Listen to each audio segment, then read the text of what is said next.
Dni teatru Vladimír Sabodajko zakončený s vyvodzeniem predstavy Ruského kultúrneho centru zo Nového Sadu Božeská noc, ktorá po skoro jednoročnej pauzi obnovená za vyvodzenie. Čo sa dotýka same roboty na obnovi,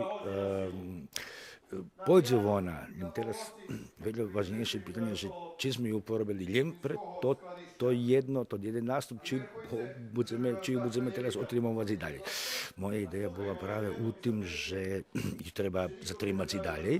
I to prosto jedna intencija, ktorá by trebala da bude prisutna u celým 2017 roku, že by sme ju dakle već probali plasirati ešte po našich mestách. Popri tej predstavy u termínu za dzeci ostatní deň na mladej kocúrskej manifestácii bavená i dzecinská predstava pripovedky zo skotského rodu Kuľanského ruského kulturno-umetnického društva dr. Gavriil Kostelnik. Toho roku ľudia boli nespodzivani, prijemno, že sme konečne dali názvu Dňoch teatra i boli zadovoljni, že sme poštvicali i dzecom, že boli dva dzecinski predstavi i njeljem po ruski, ali po srpski.